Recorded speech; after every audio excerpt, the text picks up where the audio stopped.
ويحفظوا فروجهم ذلك أزكى لهم إن الله خبير بما يصنعون. وقال الله تعالى وقرن في بيوتكن ولا تبرجن تبرج الجاهلية الأولى. وقال الله تعالى وقل للمؤمنات يغضضن من أبصارهن ويحفظن فروجهن. وقال الله تعالى يا أيها النبي كل أزواجك وبناتك ونساء المؤمنين يدنين عليهن من جلابيبهن. وقال الله تعالى ولا تقربوا الزنا إنه كان فاحشة وساء سبيلا. عن أبي هريرة رضي الله تعالى عنه قال قال رسول الله صلى الله عليه وسلم بين الله ما بين لحيين وما بين رجلين عظم الله الجنة. رواه البخاري. إن الحمد لله نحمده ونصلي على رسوله الكريم أما بعد. সম্মানিত সুধী মণ্ডলী, বাংলাদেশ আইলাদের জমিয়ত ও ঢাকা জেলা কর্তৃক ঢাকা বংশাল ঢাকা দক্ষিণ এলাকা কর্তৃক আয়োজিত জমিয়তের উদ্যোগে মাসিক না সাপ্তাহিক হচ্ছে মাশাআল্লাহ। সাপ্তাহিক প্রোগ্রাম মানে প্রতি সপ্তাহে একদিন, আলহামদুলিল্লাহ। অনেকেই মাসে একবার করতে পারছে না। তো ঢাকা দক্ষিণ এলাকা জমিয়তের উদ্যোগে মাসিক প্রোগ্রামের চুরিটোলাতে আজকের সম্মানিত সভাপতি হযরত উলামা ইকরাম উলামায়ে দ্বীন, এই মসজিদের সম্মানিত ইমাম, বিভিন্ন এলাকা থেকে আগত ইসলাম প্রিয় ভাইরা, হিজাবের মধ্যে অবস্থানরত সোনার বাংলার মা ও বোনেরা, সম্মানিত সুধী মণ্ডলী, আমি গুনাহগার শামসুর রহমান আজাদী এশার সালাতের পরে আপনাদেরকে নিয়ে আল্লাহ পাকের এই ঘরের মধ্যে বসেছি কোরআন সুন্নাহ আলোচনা করার এবং শোনার জন্য। সেই মহান আল্লাহ পাকের কাছে শুকর আদায় করছি যে আল্লাহ নবী বলছেন যারা এক সন্ধ্যা অথবা এক সকাল আল্লাহর পথে ব্যয় করে, তার পথে আল্লাহর পথে ব্যয় করে, আল্লাহ তাদের জিম্মাদারি হয়ে যায়। সকলে এক সন্ধ্যা অথবা এক সকাল আল্লাহর পথে ব্যয় করা মানে আল্লাহর জিম্মাদারিতে চলে যাওয়া। তো আমরা যে এত মহৎ একটা কাজের মধ্যে এসেছি, আলহামদুলিল্লাহ, আপনারা খুশি না কাজা? আলহামদুলিল্লাহ।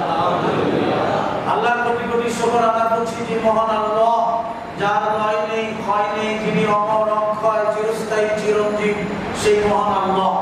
আমরা সাক্ষ্য দিচ্ছি আল্লাহ ছাড়া আর কোনো ইলাহ নেই, কোনো মাবুদ নেই, কোনো উপাস্য নেই, আইনদাতাও নেই, বিধানদাতাও নেই। আইনদাতা মউদাতা আছে আদৌ আল্লাহ ছাড়া নাই। সেই আল্লাহ আরেকবার শুকর আদায় করি, সকলে পড়ে আলহামদুলিল্লাহ। সমস্ত দরুদ সালাম বর্ষিত হোক সারা পৃথিবীর মুসলিম উম্মাহর প্রিয় নবী, মানবতার নবী, আদর্শের নবী, যার আদর্শই একমাত্র আমাদের ইহকালীন জীবন এবং পরকালীন জীবনের কল্যাণ এনে দেবে। সেই যুগে যেই যুগের রাসূল নবুয়ত পেলেন, সেই যুগের মানুষগুলি ছিল বর্বর। আরবিতে আমরা বলে থাকি আইয়ামে জাহিলিয়া, একেবারে এত জাহেল যারা নিজেদের কন্যা সন্তান জন্ম হওয়া অপমান বোধ করা মনে করে, সেটাকে যতক্ষণ না তারা মাটিতে পুঁতে না ফেলতো ততক্ষণ তারা সহ্য করতে পারত না।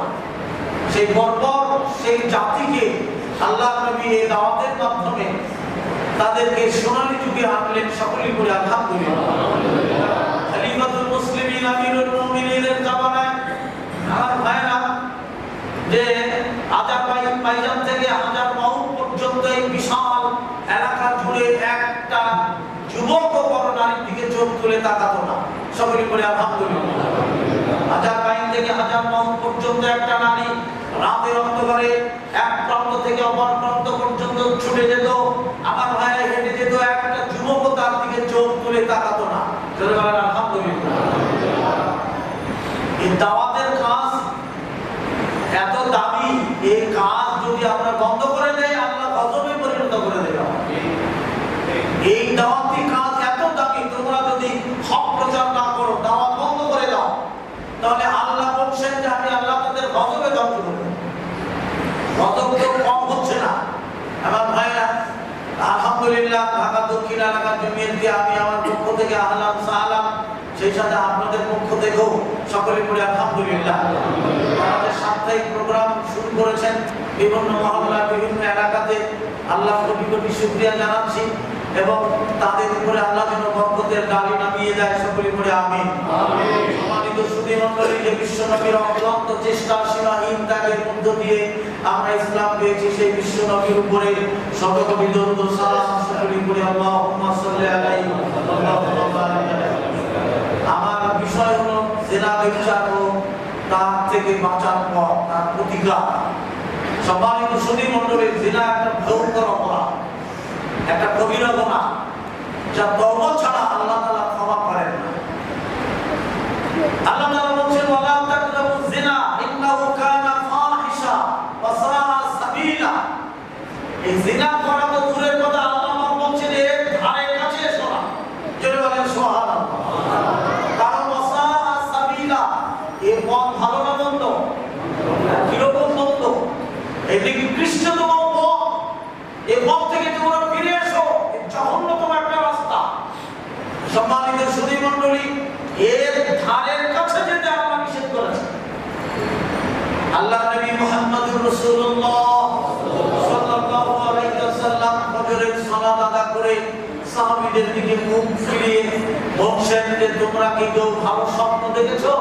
সাহাবীরা বললেন, হে আল্লাহর নবী, আপনি তো ভালো স্বপ্ন দেখেন, কারণ আপনার স্বপ্নই তো হলো ওহী। জোরে বলেন ঠিক কি না? নবীরা ঘুমান কিন্তু তাদের অন্তর জাগ্রত থাকে।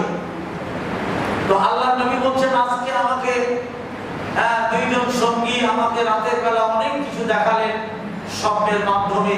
তার ভিতরে একটি বলবো, সহিহ বুখারীর দ্বিতীয় খণ্ডে আপনারা হাদিসটি পাবেন। হাদিসটি বর্ণনা করেছেন হযরত সামুরা ইবনে জুনদুব রাদিয়াল্লাহু তাআলা আনহু থেকে হাদিসটি বর্ণিত।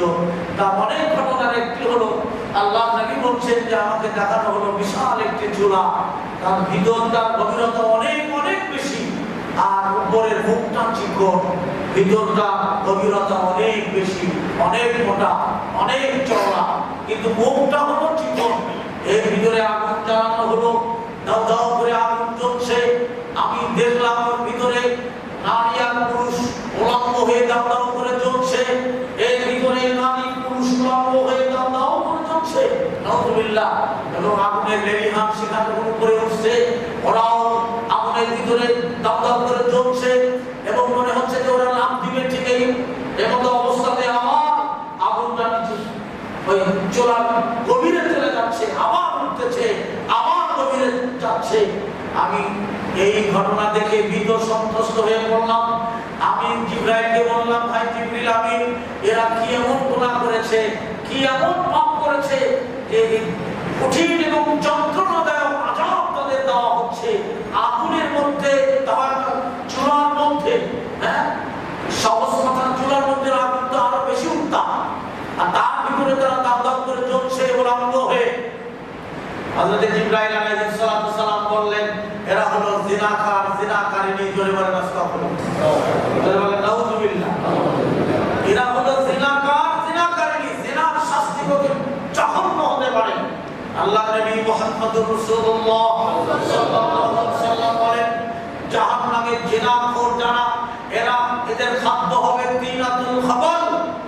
জাহান্নামীদের শরীরের রক্ত এবং পুজ গড়িয়ে যে গর্তে জমা হয়, প্রচন্ড দুর্গন্ধ, যা খেতে পারে না, পূজার রক্ত এরা খাবে, পান করবে, এই করে বলেন আস্তাগফিরুল্লাহ, করে বলেন নাউযুবিল্লাহ। এর থেকে বাঁচার পথ হলো, এক নম্বরে আল্লাহকে ভয় করা। যতই আইন করেন না কেন, যতই পুলিশ বাহিনী লাঠি পিটা করুক না কেন, আল্লাহ ভীতি যদি অন্তরে না আসে, এই জিনা বন্ধ হবে না। করে বলেন হবে না। আমরা সীমা ছাড়িয়ে যাচ্ছি। আল্লাহ পাক বলছেন ফাম্মা মান তাগা ওয়া আসারাল হায়াতাদ দুনিয়া ফাইন্নাল জাহিমা হিয়াল মাওয়া। আল্লাহ পাক বললেন ফাম্মা মান তাগা, যারা সীমা লঙ্ঘন করেছে, কানা করে সীমা লঙ্ঘন, কানা করছে। সীমা লঙ্ঘন তো আমরাই করছি। আজানের পরে আমরা সালাতে আসি না। প্রিয় মুসলিম ভাই, আজানের সেই সুমধুর ধ্বনি যে ডাক যখন কানে আসে, আমরা এই সময় মদের আড্ডায়, তাসের আড্ডায়, জুয়ার আড্ডায়, বাইজিখানার আসরে, নর্তকীর আসরে, তাসে দাবায় আমরা ডুবে থাকি। আল্লাহ ভীতি মানুষের হৃদয়ের ভিতরে না আসা পর্যন্ত আমার ভাইয়েরা এই জিনা বন্ধ হবে না। ইবনে উমর রাস্তা দিয়ে হাঁটছেন, অর্থাৎ ওমরের পুত্র আব্দুল্লাহ ইবনে উমর, আব্দুল্লাহ ইবনে উমর থেকে বর্ণিত, তিনি বলেন আল্লাহর নবী আমাকে আমার শরীরের এক অংশ ধরে ফেললেন। বলেন আব্দুল্লাহ ইবনে উমর, ওমরের পুত্র, দুনিয়াতে তুমি চলাফেরা করো মুসাফিরের ন্যায়, মুসাফিরের ন্যায় চলাফেরা করো, আর নিজেকে মনে করো যে আমি একজন কবরবাসী, আমি একজন কবরবাসী। আমরা কি তাই মনে করতে পেরেছি? সীমা লঙ্ঘন করছি প্রত্যেকটা পদে পদে। আমরা শুধু পুরুষেরা না, নারীরাও সীমা লঙ্ঘন করছে। জিনা বন্ধের জন্য যে আন্দোলন হচ্ছে, মেয়েরাও আন্দোলন করছে। মেয়েদেরকে দেখেছেন, যারা আন্দোলন করছে তাদের মুখে ওড়নাই নাই। যারা ধর্ষণ বিরোধী আন্দোলন করছে, যে নারীরা, ওরা আকর্ষণীয় চেহারায় রাস্তায় নেমেছে, চলে গেল রাস্তা। ধর্ষণ বন্ধ হবে কি করে? কি করে বন্ধ হবে? সূরা আহজাবের মধ্যে আল্লাহ পাক বলেন ওয়াকান্না ফি বুয়ুতিকুন্না, যে তোমরা ঘরের মধ্যে অবস্থান করো। ঘর মানে আব্রু, ঘর মানে হিজাব, ঘর মানে একটা চাদরে আবৃত্তি হয়ে থাকা। আল্লাহ পাক বলছেন যে তোমরা ঘরের মধ্যে অবস্থান করো। তো ঘরটা কি? একটা নারী প্রয়োজনে, শিক্ষার জন্য, বিদ্যার জন্য, এলেমের জন্য, তার একান্ত প্রয়োজনে বাইরে যেতে পারে, কিন্তু আব্রু নিয়ে, হিজাব নিয়ে, ওড়না নিয়ে, চাদর নিয়ে ঠিক না। এখন যারা জিনা ধর্ষণ বন্ধের জন্য আন্দোলন করছে, তাদের শরীরই কাঁপে। হ্যাঁ, আল্লাহ নবী বলছেন এমন একটা জামানা আসবে, এমন একটা সময় আসবে, নারীরা রাস্তায় নামবে অথচ তারা উলঙ্গ। সাহাবীরা বলেন ইয়া আল্লাহর নবী, তারা উলঙ্গ কথা, এমন কাপড় পরিধান করবে যে তারা কাপড় পরেও উলঙ্গ থাকবে। জোরে বলা আস্তাগফিরুল্লাহ। অতএব শালীনতা বজায় রাখতে হবে, হিজাবের মধ্যে থাকতে হবে। আল্লাহ পাক জানিয়ে দিচ্ছেন তাবাররুজাল জাহিলিয়াতিল উলা, জাহিলি যুগের নারীদের মতো তোমরা তোমাদের দেহকে প্রদর্শন করো না, পুরুষদেরকে আকৃষ্ট করার জন্য। এই কথা কি বলা হয় না? জাহিলি যুগের নারীদের মতো তোমরা রাস্তায় নেমো না। তারা যেমন রাস্তায় নেমে পুরুষদেরকে আকৃষ্ট করতো। একটা পুরুষ যখন একটা নারীর দিকে তাকাবে, এক তাকানেই এটা শয়তানের চোখ। যেই চোখ তাকে এই জিনার মধ্যে মানে উদ্বুদ্ধ করে দিচ্ছে। কিভাবে করে? যে একটা নারী হলো পৃথিবীর সবচেয়ে মানে লোভনীয় বস্তু। একটা নারী অনেক দাম, অনেক মূল্য। ছেলে বিয়ের জন্য একটা সতী সাধবী মেয়ে খুঁজতে যাবে না, জীবন বের হয়ে যাবে, জুতার তলা ক্ষয় হয়ে যাবে। একটা নারীর কি দাম ইসলাম দিয়েছে, নারীর যে মর্যাদা ইসলাম দিয়েছে, নারীরা তো বুঝে নাই, বুঝতে পারছে না। সম্মানিত সুধী মণ্ডলী, কোরআনে বলা হচ্ছে যে জাহিলি যুগের নারীদের মতো তোমরা তোমাদের চেহারাকে, সৌন্দর্যকে পুরুষের আকৃষ্ট করার জন্য প্রদর্শন করো না, নিষেধ করা হচ্ছে কোরআনে। অথচ যে নারীরা ধর্ষণ বিরোধী আন্দোলন করছে, জিনা ব্যভিচার প্রতিরোধ করছে, তারা মিছিল করছে, তাদের শরীরেই কাপড় নাই। যেটা আস্তাগফিরুল্লাহ, পুরো বাংলাদেশ ফুলে ফেপে উঠেছে।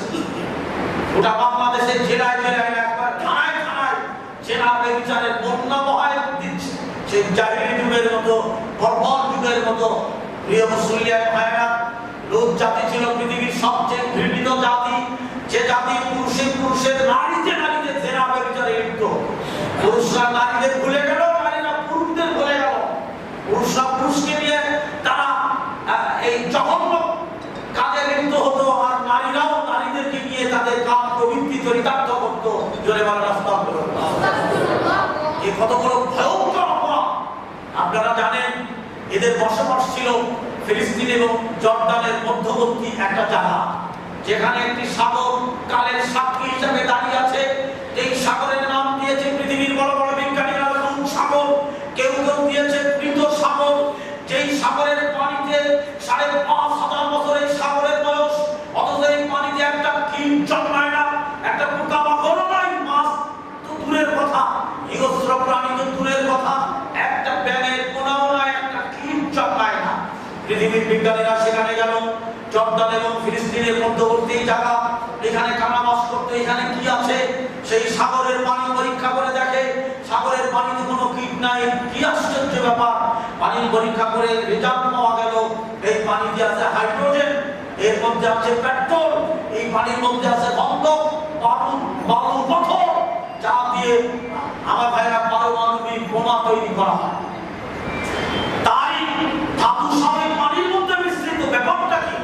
শেষ পর্যন্ত ওই মরু অঞ্চলে ওরা ঘুরে গবেষণা চালিয়ে ওরা প্রায় ৪২টার মতো মানে তারা উল্কাপিণ্ড বের করলেন, সেগুলির মধ্যেও ওই হাইড্রোজেনের গন্ধ, বারুদের গন্ধ, ওর ভিতরে কুচি কুচি পাথর, বালু, গন্ধ, পেট্রোল, হাইড্রোজেন সব পাওয়া গেল।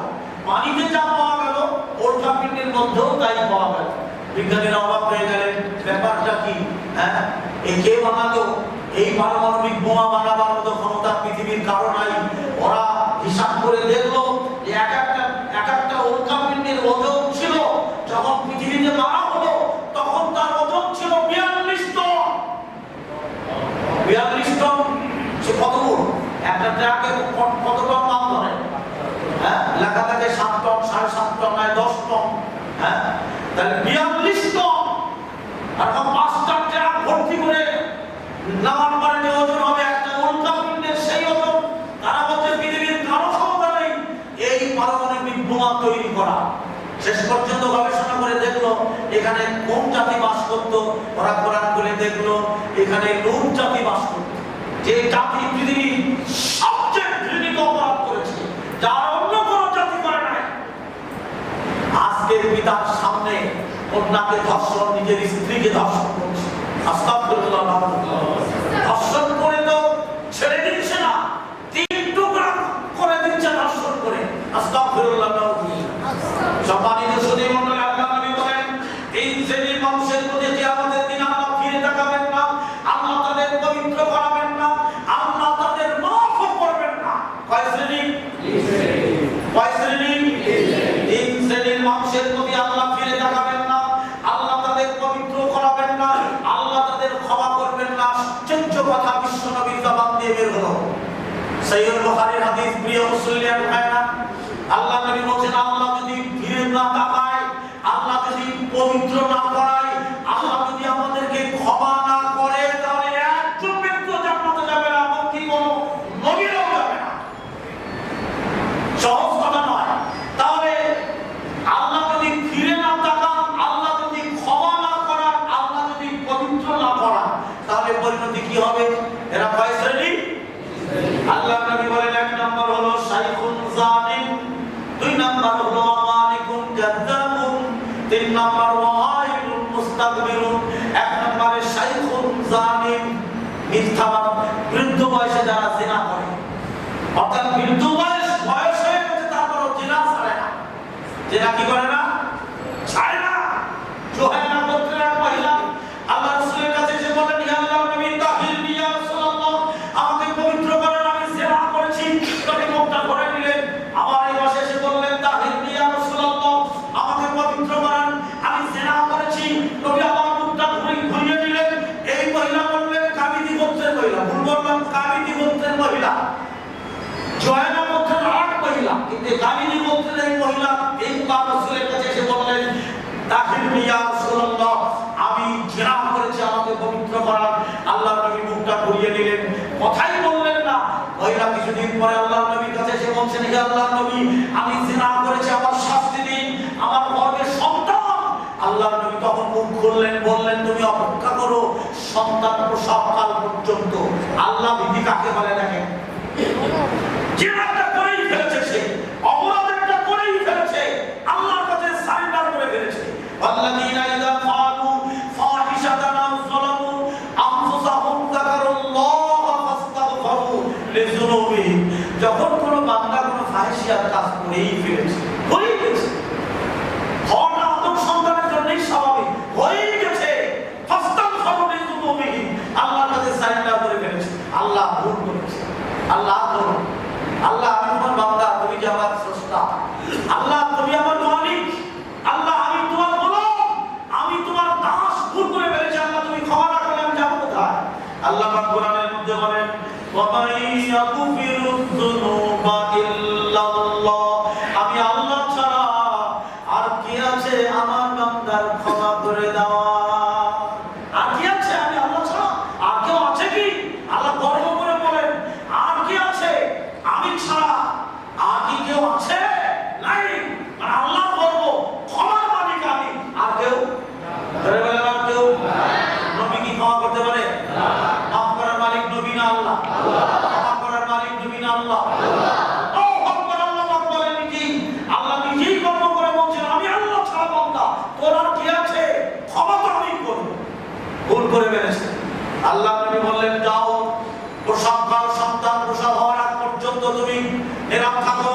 মহিলাটি চলে গেল, সন্তান কোলে নিয়ে রাসূলের কাছে এসে বললেন, হে আল্লাহর নবী, এই যে আমার সন্তান, এখন আপনি শাস্তি দিন, আমি আল্লাহকে ভয় করছি, আল্লাহর শাস্তি বড়ই কঠিন শাস্তি, আল্লাহর মায়ের বড় ঈমান, বড় ঈমান, আল্লাহর মায়ের থেকে বাঁচার কোনো পথ আমাদের নেই। ফায়াওয়াইদিল্লাহ ইউআযিমু আযাবাহু আহাদ ওয়া লা ইউসিকু ওয়াসাকাহু আহাদ। আল্লাহর বাড়ির মতো মায়া কেউ দিতে পারবে না, আল্লাহর বেড়ির মতো বেড়ি এই লাগাবার কেউ পড়াইতে পারবে না। এই মহিলাটিকে আল্লাহ নবী বললেন, আমার অপেক্ষা করো। কেন অপেক্ষা তো করলাম প্রসবকাল পর্যন্ত, আমার অপেক্ষা করো ওই দুগ্ধ পুষ্য বাচ্চার দুধ পানের জন্য 2 বছর।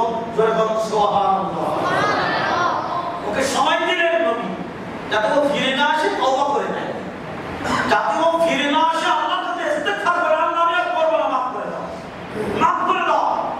আল্লাহ ক্ষমা করার মালিক। আল্লাহ পাক বলছেন যে যারা আমার কাছে ক্ষমা চায়, ওই পাপ থেকে তওবা করে, আর সেই পাপের মধ্যে না যায়, সাইয়্যাতিহিম হাসানা, আমি আল্লাহ তার পাপটা নেকিতে পরিণত করি। সুবহানাল্লাহ। আল্লাহ কত দয়াবান, আল্লাহ কত দয়ালু, আল্লাহ কত মেহেরবান। এই মহিলাটি আমার চলে গেল, আল্লাহ বিধি কাকে বলে দেখেন, মহিলাটি আমার চলে গেল, মহিলাটি আমার দীর্ঘ 2 বছর দুধ পান করানোর পরে বাচ্চাটির হাতে শুকনা রুটি, আবার খুরমা, এই দুটি কথাই এসেছে, শুকনা রুটি হাতে দিয়ে রাসূলের কাছে এসে বলেন, হে আল্লাহর নবী, বাচ্চা এখন দুধ পান করে না, শুকনা খাবার খেতে শিখেছে, এই যে রুটি খাচ্ছে, খুরমা খাচ্ছে। আল্লাহ নবী বললেন, তুমি কি জানো? এবার বললেন, তুমি কি জানো জিনার শাস্তি কত ভয়ঙ্কর? আমি জানি, কিন্তু এই শাস্তি আমার জন্য লঘু শাস্তি, গুরু শাস্তি না। আলামুনিয়ে বলনা মিনাল আযাবিল আকবার দুনাল আযাবিল আকবার। দুনিয়াতে হলে এই লঘু শাস্তি আল্লাহ দেয়, কিন্তু পরকালের শাস্তি দুনাল আযাবিল আকবার, ভয়ঙ্কর এবং কঠিন শাস্তি। সম্মানিত সুধীমণ্ডলী, আল্লাহ নবী বলেন, মেরাজের রাত্রিতে সেই মুসলিম হাদিস নাম্বার 2811, সহিহ তিরমিজি হাদিস নাম্বার 309, ইবনে মাজাহ 231। সম্মানিত সুধীমণ্ডলী, আল্লাহ নবী বললেন, আমি মেরাজের রাত্রিতে জাহান্নাম দেখলাম, জাহান্নামের 3 প্রকার মানুষের শাস্তি আমি দেখলাম, তার ভিতরে সবচেয়ে ভয়ঙ্কর শাস্তি দেওয়া হচ্ছে, সেটা হলো 3 রকম খাবার পান করানো হচ্ছে। ওরা যখন জিনা করে, যখন এটি খাচ্ছে, 3.5 হাত জিহ্বা বের হয়ে যাচ্ছে, মরণ চিৎকার, মরণ বিদায় চিৎকার দিচ্ছে, আল্লাহ আমাদের মৃত্যু দাও। ওগো তোমরা কি আছো? আল্লাহর ফেরেশতারা আল্লাহকে বলো, আমাদের মৃত্যু দিতে আমরা তো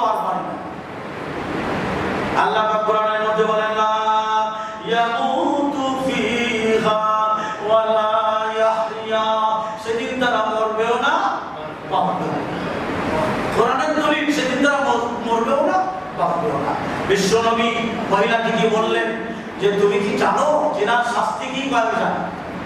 তুমি জানো? হ্যাঁ আমি জানি, কিন্তু আমি পরকালে শাস্তি নিতে চাই না। ভুল করেছে, আপনি আমার শাস্তি দিন। নাউযুবিল্লাহ মিন যালিক। সম্মানিত সুধী মণ্ডলী, আমার ভাই বোনেরা ভালো করে শোনেন। আল্লাহ নবী বললেন বুক পর্যন্ত গর্ত করো। মহিলাটি যেহেতু বিবাহিতা নারী ছিল, বিবাহিত অবস্থায় জেনা করা তাদেরকে সঙ্গে সার করে দেওয়া না, কোরআনের দলিল। আর যারা অবিবাহিত অবস্থায় জেনা করবে 100 বার ভাবতে হবে তাদের শরীরের শক্তি দিয়ে। আমরা সেটা করি, সেটা নাও করি। একবার ভুল আমি করেছি, আপনার কাছে তওবা করব। তওবার দরজা পশ্চিম আকাশে সূর্য উদিত হওয়ার আগ পর্যন্ত তওবার দরজা খোলা আছে।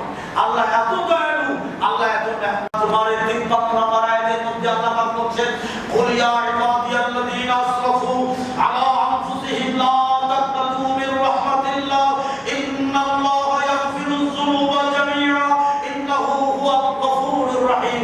এই আয়াত যখন নাযিল হয়, সহিহ হাদিসের 2871 নম্বর হাদিসের মধ্যে আল্লাহ নবী বলেন শয়তান মাটিতে গড়াগড়ি দিচ্ছে, নিজের গায়ে ধুলা দিয়ে বলছে আমার ধ্বংস হয়ে গেল, আমি শেষ হয়ে গেলাম, আমার ধ্বংস, আমার আর কোনো কাজ নাই, আমাকে নিষ্কৃতি দিল। এই আয়াত যখন নাযিল হলো, সারা পৃথিবীর সমস্ত মুসলিম উম্মাহর জন্য সবচেয়ে সুখবর এই আয়াতের মধ্যে আল্লাহ পাক বলেন কুল হে নবী আপনি বলে দিন ইয়া ইবাদিয়াল্লাযীনা আসরাফু, আমার ওই সমস্ত বান্দাদের বলে দিন যারা তাদের আত্মার উপরে জুলুম করেছে, যারা পাপে পাপে পাপে জর্জরিত হয়ে গেছে, যারা তাদের আত্মার উপরে অবিচার করেছে, তাদেরকে আপনি বলে দিন ইন্নাল্লাহা ইয়াগফিরুয যুনুবা জামিআ, আমার ভাইরা তাদের সমস্ত গুনাহ আমি আল্লাহ ক্ষমা করে দেব। জামিআ শব্দ ব্যবহার করেছে আল্লাহ পাক তাদের উদ্দেশ্যে বলেন লা তাকনাতু মির রাহমাতিল্লাহ, তারা যেন আমি আল্লাহ আমার রহমত থেকে নিরাশ না হয়। হ্যাঁ, আমরা কোথায় যাচ্ছি? আমরা পারি না আল্লাহর কাছে তওবা করতে, আল্লাহ ভীতি আনতে, আল্লাহ ভয়। আমি আর করবো না। এই কাহিনী গোত্রের ওই মহিলার ভিতরে এমনই আল্লাহ ভীতি এসে গেল, এমনই আল্লাহর ভয় তার দিলের মধ্যে আসলো। সে পুনরায় আর জেনার মধ্যে যায় নাই, সীমা লঙ্ঘন না করে আল্লাহর ভয়ে সে ভীত সন্তুষ্ট হয়ে 3 বার নবী ফিরিয়ে দিলেন, আবার আসলেন। আল্লাহ নবীকে বলছেন হে নবী আপনি আমার উপরে আমার হক, কোরআনের যা হক তাই জানি বলে দিন। নবী নির্দেশ দিলেন, তাকে বুক পর্যন্ত পোতা হলো। আমার ভাইরা বন্ধুরা, আমার খালিদ বিন ওয়ালিদ তার বিশাল এক পাথর মেরে দিলেন, তার মাথায় মাথা ফেটে এই মহিলা রক্ত খালিদ বিন ওয়ালিদের গায়ে যখন লাগলো, খালিদ বিন ওয়ালিদ বলছে এই জিনা করে রক্ত, জিনা করে নারীর রক্ত, নাপাক রক্ত আমার গায়ে লাগলো। আল্লাহ নবী শুনতে পেয়ে বললেন হে খালিদ বিন ওয়ালিদ তুমি কাকে কার রক্ত নাপাক বলছো? তুমি জানো এই মহিলা এমন তওবা করেছে, মদিনার 50 জন সাহাবীর তওবা একদিকে, এই মহিলার তওবা একদিকে।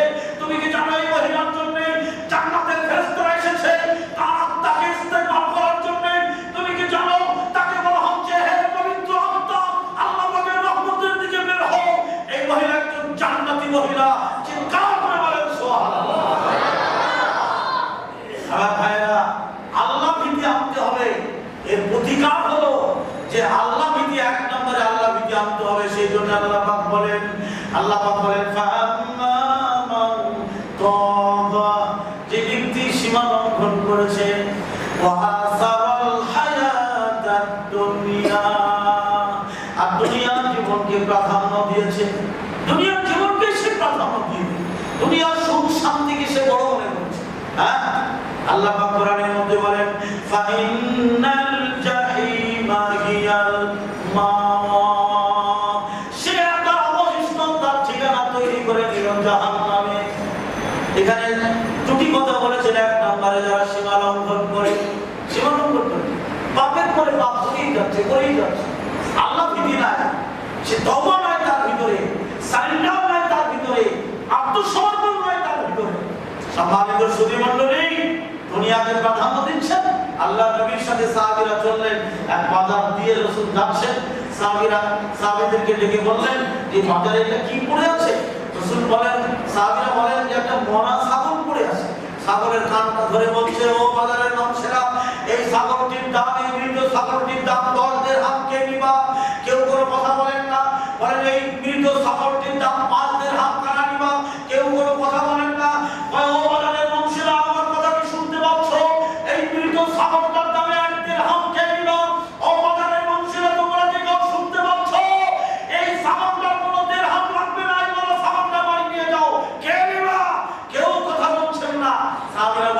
কেউ নিবে না।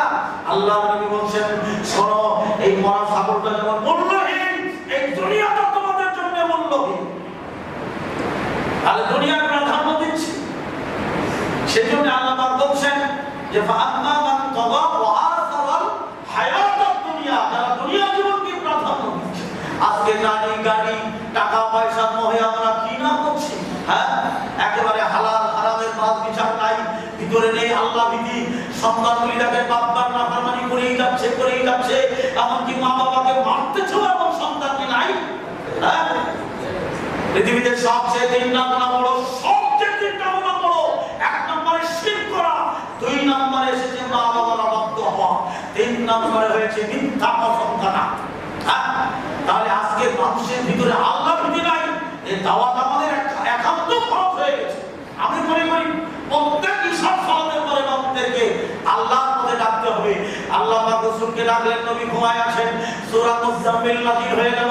আল্লাহ পাক বলেন, বিসমিল্লাহির রহমানির রহিম, ইয়া আইয়ুহাল মুজাম্মিল কুমিল লাইলা ইল্লা কালিলা নিসফাহু আও ইনকুস মিনহু কালিলা আও জিদ আলাইহি। আল্লাহ পাক সূরা মুদাসসির নাযিল করে বলেন, ইয়া আইয়ুহাল মুদাসসির কুম ফাআনদির ওয়া রাব্বাকা ফাকাব্বির। আল্লাহ পাক জানিয়ে দিলেন, হে কম্বল আবৃত্তি শুনি, তুমি ওঠো, উঠে দাও, অসাধারণ চালক ছুড়ে ফেলো, মানুষদেরকে জাহান্নামের ভয় দেখাও। আল্লাহ নবী তো দিলেন, কে বলে হে আব্দুল মুত্তালিবের গোত্ররা তোমরা জাহান্নামের ভয় করো, হে কুরাইশ বংশরা তোমরা জাহান্নামের ভয় করো। আল্লাহ নবী ছুটে চলে গেলেন, যেমন বলেন ফাতেমার বাড়িতে যে বলেন, হে মুহাম্মদ তোরা, ফাতেমা তোরা, মুহাম্মদ, এই মুহাম্মদের মেয়ে ফাতেমা, তুমি জাহান্নামের ভয় করো। আর জেনে রাখো, কিয়ামতের দিন আমি নবী আমার পরিচয় দিয়ে তোমার জান্নাত তোমার আশা করো না তুমি, যদি তোমার আমল সুন্দর না হয়। সম্মানিত সুধী মণ্ডলী, অতএব আল্লাহ পাক বলেন, যারা সীমা লঙ্ঘন করলো আর যারা দুনিয়া জীবনকে প্রাধান্য দিল, ফাইন্নাল জাহিমা হিয়াল মাওয়া, সেটা অবশিষ্ট জাহান্নামে করে নিল, ঠিকানা বানাই। ওয়া আম্মা মান খাফা মাকামা রাব্বিহি ওয়া নাহান নাফসা আনিল হাওয়া, যে ব্যক্তি আল্লাহকে ভয় করে আর প্রবৃত্তিকে ঠেকায়, আল্লাহ পাক বলেন, আমি আল্লাহ তার জান্নাতুল মাওয়া রেডি করেছি। সুবহানাল্লাহ বলেন না? আল্লাহ পাক বলছেন যে আল্লাহকে ভয় করে, সে আল্লাহকে ভয় করে আর প্রবৃত্তি অশ্লীলতা থেকে নিজেকে বিরত রাখায়। কিভাবে রাখবো? নামাজই তো বলি, কি বলেন, নামাজই তো বলি না, তা আমি অশ্লীলতা থেকে বাঁচবো কি করে? এই কথা কি বলা হয় নাই, ইন্নাস সালাতা তানহা আনিল ফাহশাই ওয়াল মুনকার, বলা হয় না নিশ্চয়ই সালাত নামাজকে অশ্লীলতা থেকে বিরত রাখে, ঠিক কি না? যে সিজদা করে না তার ভিতরে আল্লাহ ভয় নাই, তার ভিতরে দয়া নাই, তার ভিতরে ক্ষমা নাই। যে সিজদা করে সে নিজেকে মনে করে আমি আল্লাহর দাস, আমি আল্লাহর গোলাম, আমার কি দাম আছে আল্লাহ তোমার গোলাম, সিজদায় লুটিয়ে পড়ে। এই মানুষগুলি তো আল্লাহকে ভয় করে, ঠিক কি না? আসলে ঠিক প্রকৃত নামাজি এরা আল্লাহকে ভয় করবে। যে নামাজ মানুষ দেখানোর জন্য করে না, যে নামাজি মহাবা নেওয়ার জন্য নামাজ আদা করে না, শুধু আল্লাহর সন্তুষ্টির জন্য নামাজ সালাত আদা করে। আল্লাহ নবী মুহাম্মদুর রাসূলুল্লাহ সাল্লাল্লাহু আলাইহি ওয়াসাল্লাম বলেন, সহিহ বুখারী হাদিস নাম্বার 64 এবং 74, আল্লাহ নবী বলেন, যারা দুটো জিনিসের জামিন হবে, আমি নবী তার জান্নাতের জামিন হয়ে যাব। বিশ্ব নবী, আখিরি জামানার নবী, মানবতার নবী মুহাম্মদুর রাসূলুল্লাহ সাল্লাল্লাহু আলাইহি ওয়াসাল্লাম বলেন, যারা দুটি জিনিসের জামিন হবে, আমি নবী তার জান্নাতের জামিন হব। তার 1 নম্বরে জবান, 1 নম্বরে কি? জবান দিয়ে তো সব হয়, ঠিক কি না? কথাবার্তা না হলে কোনো কাজ সমাধান হবে? আমি যদি বোবা থাকি কিছুই করতে পারবে না। আমার ভাইরা, 1 নম্বরে জবান, এই জবান দিয়ে জিনার আলোচনা, এই জবান দিয়ে গীবত তহমত সব এই জবান দিয়ে। জবান ঠিক রাখতে না পারলে তারাই সফল কাম, তারা কারা সূরা মুমিনুন বলায় আল্লাহ পাক বলেন, আল্লাযীনা হুম আনিল লাগবি মুরিদুন, যারা তাদের জবানকে হেফাজত করে, জবানকে যাবতীয় অশ্লীল কাজ থেকে নির্লিপ্ত রাখে, হেফাজত করে জবানের। আপনি আল্লাহ রাসূল বলেন, কোন কথা বলো, একজন সাহাবী বললেন যে আপনি আমাকে নসিহত করুন। বললেন তুমি কম কথা বলো। আরো কিছু বলুন। কই পারলে তুমি চুপ থাকো। কই আরো কিছু বলুন। কই তুমি পরমপক্ষে চুপ থাকবে। সুবহানাল্লাহ। জবান যে হেফাজত করবে, 2 নম্বরে হলো তার যৌবনকে, গোপন অঙ্গকে হেফাজত করবে। আল্লাহর কসম, সহিহ বুখারী হাদিস নাম্বার 64 এবং 74 খুলে দেখবেন, রাসূল বলেন আমি তার জান্নাতের জন্য জামিন হয়ে গেলাম। তাহলে আজকের এই জেনা থেকে ফিরে আসার 1 নম্বর অধিকার হলো আল্লাহকে ভয় করা, আল্লাহকে ভয় করা, পরকালকে ভয় করা। আমরা এই ভয়ের মধ্যে নাই কেন? আমাদের কি মৃত্যু হবে না? আজকের এই মজলিসে আমি হাজী নওয়াবকে দেখছি না, হ্যাঁ হাজী নওয়াব যাই থাক, আমি তার ব্যক্তিগত সম্পর্কে কিছুই জানি না, কিন্তু 5 ওয়াক্ত নামাজি লোক ছিল, ঠিক কিনা? ঠিক কিনা?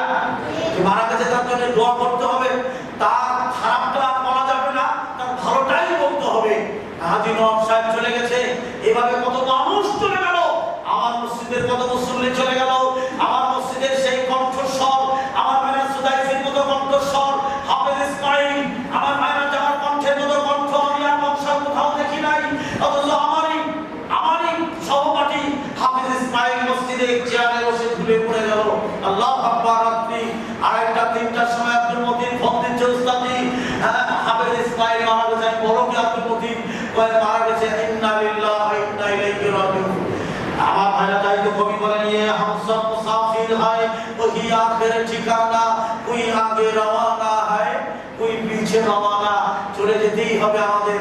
আমার ভাইরা কবর হলো আসল বাড়ি, আসল ঠিকানা আমাদের কবর। যেখানেই যাই না কেন করোনা করছেন, তকদিরের পরে বিশ্বাস রাখেন, আল্লাহ যাকে করোনায় নিবে তাকে নিবেই। মানুষ সৃষ্টির 50,000 বছর আগে আল্লাহ তাআলা লিখে রেখেছেন, ঠিক কিনা? সম্মানিত সুধী মণ্ডলী, তাই বলে কি আমরা এই দিনের কাজ করব না, আল্লাহর কাছ থেকে বিরত থাকবো, ঘরের মধ্যে বসে থাকবো, ডায়াবেটিস বানাবো? আমার ছোট শালীর ছেলে এয়ারপোর্টে থাকে, ওর হাজবেন্ড এয়ারপোর্টের একজন বড় অফিসার, সিভিল এভিয়েশনের। তার সে এত ভয় পেয়েছে, তার ছেলে 5 মাস ঘরের মধ্যে থেকে নামায়, 5টা মাস ঘরের মধ্যে বসা, প্রেশার লো হয়ে এখন হাসপাতাল করে খালি দোয়া যাচ্ছে যে আমার ছেলের কি হবে। মানুষ সব স্থগিত হয়ে যাবে। আল্লাহকে ভয় করুন আর আল্লাহর কাছে সাহায্য চান। সাহায্য দেওয়ার মালিক কে? আল্লাহ। আর বলে বলেন কে? আল্লাহ। সেজন্য আল্লাহ পাক বলেন, ফাআম্মা মান খাফা মাকাম রাব্বিহি ওয়া নাহান নাফসা আনিল হাওয়া। যারা আল্লাহকে ভয় করে আর তাদের প্রবৃত্তিকে যারা বাঁচিয়ে রাখে, তাদের গোপন অঙ্গের হেফাজত করে, অশ্লীলতা থেকে নিজেকে বাঁচায়, আল্লাহ পাক বলেন ফাইনাল জান্নাতা হিয়াল মাওয়া। আমি আল্লাহ তার জন্য জান্নাতুল মাওয়া রেডি করে রেখেছি। সম্মানিত যুবক ভাইরা, আল্লাহকে ভয় করেন, আল্লাহ ভীতি অন্তরে আনেন, অটোমেটিকলি আল্লাহ আপনাকে হেফাজতের দায়িত্ব নেবেন। জোরে বলেন সুবহানাল্লাহ। আল্লাহ পাক কোরআনে কারীমের মধ্যে বলছেন, সূরা নূরের মধ্যে বলছেন, কুল্লিল মুমিনিনা ইয়াগুদ্দু মিন আবসারিহিম ওয়া ইয়াহফাযু ফুরুজাহুম যালিকা আযকা লাহুম ইন্নাল্লাহা খাবীরুম বিমা ইয়াসনাউন। সূরাতুন নূর 33 নম্বর আয়াত আপনারা খুলে দেখবেন, মহান আল্লাহ তাআলা বলছেন, হে মুমিনেরা, তোমরা তোমাদের চক্ষু নিম্নগামী করো। কুল্লিল মুমিনিনা ইয়াগুদ্দু মিন আবসারিহিম, তোমাদের চক্ষু তোমরা বড়বাড়ি থেকে নিম্নগামী করো। ওয়া ইয়াহফাযুনা মিন আবসারিহিম ওয়া ইয়াহফাযু ফুরুজাহুম, তোমরা তোমাদের গোপন অঙ্গের হেফাজত করো। আল্লাহ পাক বলেন, যালিকা আযকা লাহুম ইন্নাল্লাহা খাবীরুম বিমা ইয়াসনাউন। মহান আল্লাহ তোমাদেরকে যাবতীয় অশ্লীলতা থেকে পুত পবিত্র রাখতে চান, এটাই তো তোমাদের জন্য উত্তম। জোরে বলেন সুবহানাল্লাহ। তোমরা যা করো সে সম্পর্কে আল্লাহ অবহিত আছেন। তোমাদের মনের কালিমা, মনের কুটিলতা, মনের জটিলতা, মনের খায়েশ, মনে মনে যে চিন্তা ভাবনা করছো, আমি সুযোগ পাইলে জেনা করবো, সুযোগ পাইলে চুরি করবো, এই করবো, তোমাদের অন্তরের যে কল্পনা, আল্লাহ পাক বলেন, ইন্নাল্লাহা খাবীরুম বিমা ইয়াসনাউন। তোমরা যা করো তার খবর আমি আল্লাহ রাখেন না? রাখেন না? আমাদের উপায় কি হবে? আমাদের পরিণতি কি হবে? সম্মানিত সুধী মণ্ডলী, আমার মা বোনদেরকে বলা হচ্ছে কোরআনের সাথে সাথে, অকুল্লিল মুমিনাতি ইয়াগুদ্দুনা মিন আবসারিহিন্না ওয়া ইয়াহফাযনা ফুরুজাহুন্না। হে মুমিনা নারীরা, তোমরাও তোমাদের চক্ষু নিম্নগামী করো। নারীদের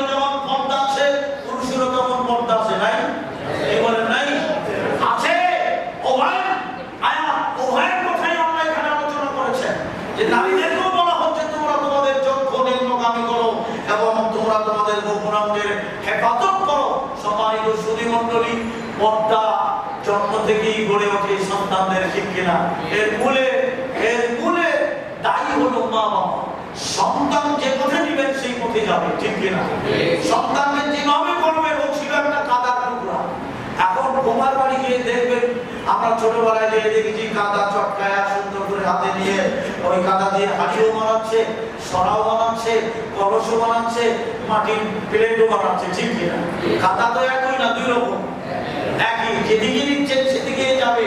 পোড় দেওয়ার পরে, পোড় হওয়ার পরে ওই কলসটা যদি পাকা হয়ে যায় হাত ঠিক করা যাবে? একটা আঘাত মারলে ভেঙে যাবে না? ঠিক সন্তান দিয়ে এমনই আল্লাহ আমাদের যে দায়িত্ব দিয়েছেন, আল্লাহ পাক বলেন, ইয়া আইয়ুহাল্লাযীনা আমানু কু আনফুসাকুম ওয়া আহলিকুম নার। হে বান্দাগণেরা, তুমি জাহান্নামের আগুন থেকে বাঁচো, তোমার আহালকে বাঁচাও। কি দায়িত্ব পালন করছি? আজকের সমাজের যে নৈতিক অবক্ষয়, তার মূলে হলো দায়িত্বহীনতার কারণ। জোরে বলেন, ঠিক কিনা? এই সন্তানগুলির কারণ বাবা আছে, মা আছে। আজকের আপনার আমার মেয়ে যদি রাত 1টার সময় ঘরে ফিরে আর আমি কিছু বলবো না তাকে, তাকে আমি রাতের বেলায় তাকে সালাম দিয়ে ঘরে ঢোকাবো যে তুমি রাত 1টার সময় কোথা থেকে আসলে, কোথায় যাচ্ছ? আজকে সবচেয়ে বড় কথা হলো মেয়েরা মাহরম ছাড়া বেরিয়ে যাচ্ছে। জোরে বলেন, মেয়েদের সাথে একজন গার্ড থাকবে, একটা গার্ড থাকবে, তার ভাই থাকবে, তার পিতা থাকবে, না হয় মামা থাকবে, না হয় চাচা থাকবে, না মামাতো ভাই খালাতো ভাই থাকবে। কোনটা থাকছে? তো তাই বয়ফ্রেন্ড থাকছে, মামাতো ভাই, খালাতো ভাই, ফুফাতো ভাই নিয়ে বেরিয়ে যাচ্ছে। না বলছে ও ওরা ভাই বোন রাত্রি 2টা 3টার সময় ঘরে ফিরতেছে, জেনা ব্যভিচারে 6 লাখ বর্ণনা হয় দিচ্ছে। জয় বলেন নাউযুবিল্লাহ, আস্তাগফিরুল্লাহ। সম্মানিত সুধী মণ্ডলী, সেই জন্য আমাদের এই দায়িত্ব পালন করতে হবে মা বাবা। আল্লাহ নবী বলেন, হে আমার, তুমি তোমার লাঠি নয় আর তোমার সোজা করে রাখো, সোজা করে রাখো, শাসনের লাঠি সোজা করে রাখো। আমরা তো দায়িত্বহীনতার কারণে আজকে আমাদের সন্তানগুলি বেনামাজি হচ্ছে, সুদখোর হচ্ছে, জেনা ব্যভিচারে লিপ্ত হয়ে যাচ্ছে। সেই জন্য দায়িত্ব পালন করতে হবে প্রত্যেকের মা বাবার। তাদের উপরে যে দায়িত্ব আছে কিয়ামতের দিন, এই দায়িত্ব সম্পর্কে আল্লাহর সামনে জিজ্ঞাসিত হতে হবে। সম্মানিত সুধী মণ্ডলী, আল্লাহ নবী বলছেন কিয়ামতের দিন 7 প্রকারের মানুষ, 7 শ্রেণীর মানুষ আল্লাহর আরশের ছায়ার নিচে ছায়া পাবে। জোরে বলেন আলহামদুলিল্লাহ। ওটা কিয়ামতের ময়দান কত বড় হবে, আরাফার মাঠ যারা দেখেছেন তারা বুঝবেন, অনুমান করতে পারবেন কিয়ামতের ময়দান কত বড় হবে। আমার ভাইরা, বিশাল এই কিয়ামতের ময়দানে সূর্য থাকবে মাত্র 1 মাইল মাথার উপরেই। সূর্যের ঘামে মানুষ গলে গলে যাবে, মানুষের ঘাম কানের নথি পর্যন্ত আসবে, ঘামে মানুষ সাঁতরাইতে থাকবে। আর সেই দিন আল্লাহ 7 প্রকারের মানুষকে আল্লাহর আরশের নিচে ছায়া দিবে। জোরে বলেন সুবহানাল্লাহ। সম্মানিত শরীফুল্লাহ কোরআন ঢাকার ভাই ও বোনেরা, আমার ভাইরা, যুবক, আমি তোমাদেরকে বলছি, তোমরা ভালো করে শোনো। যুবক, এই 7 প্রকারের মানুষের মধ্যে এক শ্রেণীর যুবক যারা যৌবনকাল আল্লাহর ইবাদতে কেটেছে। জোরে বলেন সুবহানাল্লাহ। 7টা গুণ একজনে অর্জন করবে, এই কথা হাদিসে বলা হয়। বলা হয় যে 7 প্রকারের মানুষ কিয়ামতের দিন আল্লাহর ছায়ার নিচে থাকবে। তার ভিতরে একটা কথা আমি আপনাদের বলি, যে যেই যুবক তার যৌবনকাল আল্লাহর ইবাদতে কাটিয়েছে, ওই ব্যক্তি, যে ব্যক্তি মসজিদে সালাত আদায় করে বাড়িতে গেছে, আবার তার মনটা জোড়া লাগানো এই মসজিদের সাথে, আত্মা মন হৃদয় সব জোড়া লাগাই ফেলেছে। কখন যাব, কখন আজান হবে, এই আজান করেছে কখন যাব মসজিদে, এই আর এক প্রকারের লোক। আবার ওই 2 বন্ধু, ওই 2 ব্যক্তি, যে 2 ব্যক্তি, আর এটাও আপনাদের যুবকদের একটা চরম শিক্ষা, ওই 2 ব্যক্তি যারা আল্লাহর সন্তুষ্টির জন্য মিলিত হয়, একত্রিত হয়, আল্লাহর সন্তুষ্টির জন্য একে অপরকে ভালোবাসে, আবার আল্লাহর সন্তুষ্টির জন্য তারা বিচ্ছেদ হয়ে যায়। জোরে বলেন সুবহানাল্লাহ। এখন আমার সন্তানদের আমি দেখতেছি যে ওর যত বন্ধু বান্ধব আছে, সিগারেট খাচ্ছে, মদ খাচ্ছে, হেরোইন খাচ্ছে, গাঁজা খাচ্ছে। আমি বাধা দিব না, আমি বাধা দিব না। আমার কথা দিয়েই বলি। আপনারা হয়তো মাইন্ড করবেন যে আমি যখন দেখবো যে আমার ছেলের বন্ধু বান্ধব গুলি যখন আমি প্রতিরোধ করে দেবো, খাবো না। কিন্তু ওই বন্ধুদের আমার বাসায় ডেকে আপ্যায়ন করছে, সারা রাত ঘরের মধ্যে মদ গাঁজা খাচ্ছে, বাপ মা করার কিছু নেই। কিছু বললেই তো ছেলে সন্ত্রাসী কার্যকলাপ করবে ঘরের মধ্যে। সম্মানিত সুধী মণ্ডলী, আসুন আমরা ফিরে আসি দাওয়াতের কাজ করি, সেজন্য আমি আপনাদের চূড়ান্ত ভাবে দাওয়াতের একটি আয়াত বলে শেষ করব।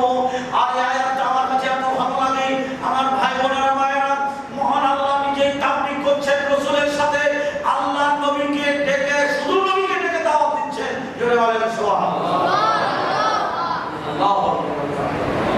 আল্লাহ রাব্বুল আলামিন বলেন, ইয়া আইয়ুহান নাবিয়্যু কুল লিআজওয়াজিক। আল্লাহ বলেন, হে নবী, কাকে বলল? জোরে বলেন, কাকে বলল? নবীকে। আল্লাহ বলেন, ইয়া আইয়ুহাল্লাযীনা আমানু, এটা বলেন। আল্লাহ বলেন, ইয়া আইয়ুহাল্লাযীনা কাফারু, কি বলেছেন? আল্লাহ বলেন, ইয়া আইয়ুহান নাবিয়্যু কুল লিআজওয়াজিক। আল্লাহ বলেন, হে নবী, আপনি আপনার বিবিদেরকে বলেন। সরাসরি রাসূলের সাথে আল্লাহ এই দাওয়াতের কাজ করছেন না? হ্যাঁ, দাওয়াতের কাজ ফরজ। এই দাওয়াতের কাজ যেটা দক্ষিণ দুনিয়ায় করছে, এটা ফরজ, এটা সুন্নাত না, নফল না, এটা ফরজ। এখন এই দাওয়াতের কাজ করা মানে জিহাদের ময়দানে জিহাদ করার সময়। এখন বর্তমান যে জামানা এসে গেছে, মহান আল্লাহ রাসূলকে ডেকে বললেন, ইয়া আইয়ুহান নাবিয়্যু, হে নবী, কুল লিআজওয়াজিক, আপনি আপনার বিবিদেরকে বলেন, ওয়া বানাতিক, হে নবী, আপনি আপনার কন্যাদেরকে বলেন, ওয়া নিসাইল মুমিনিনা, সারা পৃথিবীর সমস্ত মুমিন নারীদেরকে বলেন। জোরে বলেন সুবহানাল্লাহ। আচ্ছা ভাইজানেরা, কটা হলো? এক নম্বরে দাওয়াতটা দিদি বলল, আল্লাহ কাকে? একটু জোরে। দুই নম্বরে, তিন নম্বরে, তাহলে আগে আমার স্ত্রী পর্দা করবে, ঠিক কিনা? ঠিক। আর পর্দা ছাড়া আমার স্ত্রী যদি চলে, মনে করেন আমি সন্ত্রমান আজাদি, আমার স্ত্রী নাসিমা রহমান, ও যদি পর্দা ছাড়া রাস্তায় নামে, আর আমি যে পর্দা রস করছি, আমার আল্লাহ জিহ্বা কাটবে না? আগে কাটবে না। আমার বলতে গর্ববোধ হচ্ছে, আমি যখন বিয়ে করে ঢাকায় চলে আসলাম, আমার স্ত্রীর আমার কাছে প্রথম চাওয়া, প্রথম একটি জিনিস চাইলো, চিঠির মাধ্যমে, তখন চিঠি লিখতো, 8 পৃষ্ঠা 9 পৃষ্ঠা করে আমার কাছে চিঠি লিখতো। তা আমি বলতাম যে তুমি তো ইত্তেফাক লেখো আমার কাছে, এত পৃষ্ঠা কেন? যাই হোক, প্রথম চিঠিতে আমার কাছে চাইলো একটা বোরকা। আমি ইস্তাম্বুল যে ওই সময় 3500 টাকা, সেই তখন তো আমি যাত্রাবাড়ির ছাত্র, যে কত আগের কথা, তখন আমি ইস্তাম্বুলে যে 3500 টাকা দিয়ে প্রথম একটা বোরকা আমি কিনে ঢাকা থেকে পাঠিয়ে দেই। পাঠানোর খরচ হয়েছিল আমার 300 টাকা। সম্মানিত সুধী মণ্ডলী, আমার ভাই বোনেরা, আল্লাহ পাক তাই দাওয়াত দিচ্ছেন, প্রথমে হে নবী, আপনি আপনার বিবিদেরকে বলেন। এরপরে আল্লাহ পাক বলেন, ও বানাতিক, হে নবী, আপনি আপনার কন্যাদেরকে বলেন, ওয়া নিসাইল মুমিনিনা, সারা দুনিয়ার মুমিনা নারীদেরকে বলেন, ইউদনিনা আলাইহিন্না মিন জালাবিবিহিন্না, হে নবী, ওরা মাথার উপর থেকে নিচের দিকে, উপর থেকে নিচের দিকে। হ্যাঁ, কি সুন্দর কথা। এখন মেয়েরা তাদের চুলটা বিউটি পার্লারে ফুলাইয়া পাপাইয়া মুখটা আকর্ষণ করে কি যে পয়সা খরচ করছে, আল্লাহু আকবার, আল্লাহু আকবার। একটা মেয়ে বিয়ে দিতে গেলে 6 মাস আগে বিউটি পার্লার বুকিং দিতে হবে, 10,000 টাকা আগাম পাঠাতে হবে। টাকা নেবে 30,000, কেউ নেবে 50,000, আগাম ওটাও 6 মাস আগে। আপনি বলেন কি, বক্তাদের মাহফিল দিতে গেলে 6 মাস আগে বুকিং দিতে হয়, আর বিউটি পার্লার যাওয়ার আগে 6 মাস আগে দিতে হয় না, বা তাছাড়া বিউটি পার্লার টাকা পাওয়া যায় না। আগাম বুকিং দিয়ে বসে আছে। নাউযুবিল্লাহ, আস্তাগফিরুল্লাহ। সম্মানিত সুধী মণ্ডলী, পরিতাপের বিষয় এগুলি বড় লজ্জাজনক বিষয়। আজকে নারীরা ঘর ছেড়ে রাস্তায় নেমেছে, নারী প্রকৃতির নামে, নারী আন্দোলনের নামে, নারী অধিকারের নামে। আমি বলি, ও বাংলার মায়েরা, তোমরা নারীর মর্যাদা দাও, যে মর্যাদা আল্লাহ দিয়েছে, রাসূল দিয়েছে। নারী তার মায়ের আসন পেয়েছে। জোরে বলেন, ঠিক না? তাহলে এই দাওয়াতের ধারা মহান আল্লাহ দিয়েছেন। 1 নম্বরে আল্লাহ পাক বলেন, হে নবী, আপনি আপনার বিবিদেরকে বলেন, আপনি আপনার কন্যাদেরকে বলেন, আর সারা দুনিয়ার মুমিনা নারীদেরকে বলেন, ওরা মাথার উপর দিক থেকে নিচের দিকে আবরু দিয়ে, ওড়না দিয়ে, হিজাব দিয়ে ওরা পূর্ণ শরীরকে ঢেকে ফেলাবে। ওদের বক্ষদেশের চাদরের কি আর অংশ, বক্ষদেশ মুখটা ঢাকতে হবে। বিশেষ কথাই কোরআনে এসেছে যে মেয়েরা ধর্ষণ বিরোধী আন্দোলন করছে, একটার মুখে কোনো ওড়না নাই। আর আল্লাহ কি বললেন, ওরা মাথার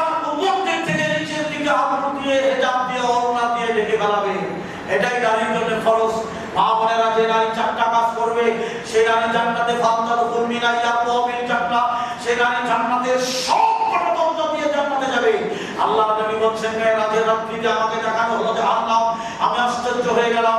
জাহান্নামে পুরুষের চেয়ে অধিক নারী, পুরুষের চেয়ে অধিক নারী আমি জাহান্নামের আগুনে দেখলাম। আমি জিবরাইলকে জিজ্ঞেস করলাম কি কারণে এত নারী জাহান্নামের আগুনে? আমার ভাইরা, হযরত জিবরাইল আলাইহিস সালাম বলেন মাত্র দুটো কারণে। এক নাম্বার হলো স্বামীর সাথে কুফর করা। সাহাবীরা বলেন কুফর কি? আল্লাহ নবী বললেন স্বামীর প্রতি মুহূর্তে মুহূর্তে যে নারী অকৃতজ্ঞ হয়, অকৃতজ্ঞ প্রকাশ করে যে তুমি আমার জীবনেও কিছু দাও নাই, আমি বলে তোমার ঘর করে গেলাম, বাংলার কোনো নারী তোমার ঘর করতো না। জোরে করে আস্তাগফিরুল্লাহ। স্বামী পাইলো, স্বামী দিল, সব কিছু করতে স্বামী, জীবনেও তোমার কাছে সুখ পেলাম না। একটা গন্ডগোল হলেই, একটা মনোমালিন্যতার সৃষ্টি হলেই এই কথা নারীরা মুহূর্তে মুহূর্তে বলে। এক কথায় স্বামীর প্রতি অকৃতজ্ঞ হওয়া, স্বামীর প্রতি নাশকর্মকারী হওয়া। দুই নম্বরে হলো পর্দাহীনতা। মা বোনেরা, যে নারী চারটা কাজ করবে, ওই নারী চারটা কাজ করলে আটটা জান্নাতে যাবে। বলে বলেন সুবহানাল্লাহ। এক নম্বরে আল্লাহর নবী সাল্লাল্লাহু আলাইহি ওয়াসাল্লাম, যে নারী পাঁচ ওয়াক্ত সালাত সঠিকভাবে রাসূলের পদ্ধতিতে আদা করবে। দুই নম্বরে ওয়াসামাত শাহরাহা, রমজান মাসে 30টা রোজা রাখবে। তিন নম্বরে ওয়াহসানাত ফারজাহা, যে নারী পূর্ণ রূপ যৌবনকে হাত দিয়ে ঢেকে বেড়াবে। সুবহানাল্লাহ বলেন। তিন নম্বরে যে নারী স্বামীর প্রতি শ্রদ্ধাশীল, স্বামীর প্রতি আনুগত্যশীল। এই চারটা কাজ যে নারী করবে, আল্লাহ নবী বলেন ফাতাদখুল মিন আবওয়াবিল জান্নাহ, ওই নারীটি জান্নাতের সবকটা দরজা দিয়ে যেটা ইচ্ছা সেই দরজা দিয়ে জান্নাতে যাবে। সম্মানিত সুধী মণ্ডলী, আল্লাহ আমাদেরকে তৌফিক দান করুন। আমরা আল্লাহকে ভয় করি, আমরা পাঁচ ওয়াক্ত সালাত আদা করি। জিনার মতো অশ্লীল এবং ভয়ঙ্কর গুনাহ একটা যুবক কিভাবে লম্ব হয়ে আরেকটা নারীর প্রতি হিংস্র প্রাণীর মতো ঝাঁপিয়ে পড়ে, এর জন্য জঘন্যতম কাজ, ঘৃণিত কাজ আর যদি হয়ে যায়, নীরবে নিবিড় আল্লাহর কাছে কাঁদেন, আল্লাহ জীবন আর করবো না, আমাকে মাফ করুন। সম্মানিত সুধী মণ্ডলী, আল্লাহ তাআলা আমাদেরকে জিনা থেকে বাঁচার তৌফিক দান করুন। আমরা প্রতিরোধ গড়ে তুলি। আমরা যারা বাবারা, আমরা যারা ভাইরা, আমরা যারা সমাজের দায়িত্বশীল, আমরা এই ব্যাপারে আমরা দায়িত্বশীল হই এবং মানুষদেরকে বুঝাই এই জঘন্য পথ থেকে তারা ফিরে আসুন। আপনারা মসজিদ মুখ হন, এলেম প্রচার করুন। আল্লাহ আমাকে, আপনাকে, আমাদের সবাইকে সে তৌফিক দান করুন। আজকের মতো এই একটি সাবজেক্টে আলোচনা রেখে আমি আপনাদের কাছ থেকে বিদায় নিচ্ছি। আমি আবারও দোয়া করছি, হে আল্লাহ, আজকের এই মজলিসের আয়োজন যারা করেছে, আল্লাহ কিছু মেহমানদারির ব্যবস্থাও করেছে। আমার ধারণা আল্লাহ তুমি এতে বরকত দান করো।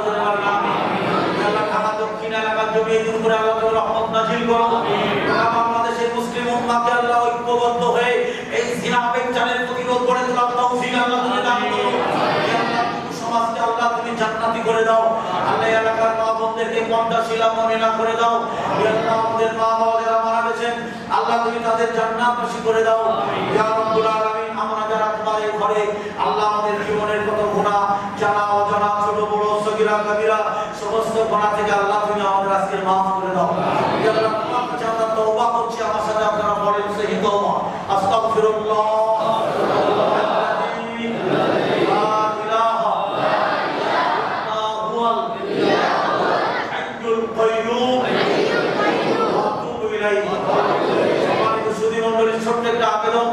আপনারা আমার বহু আবেদন ছোটবেলা থেকে রেখেছেন, বহু আবেদন রেখেছেন, বহু ভালো কাজ করেছেন।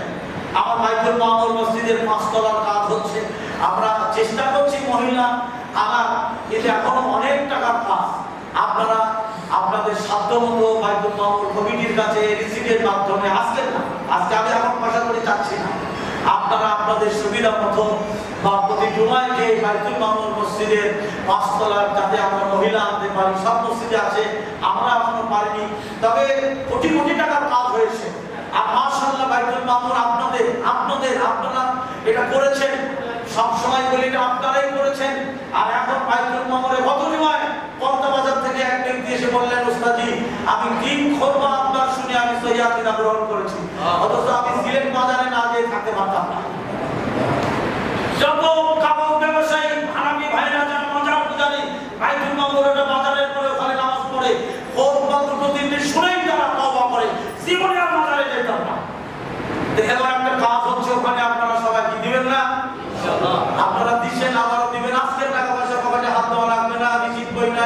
লোকজন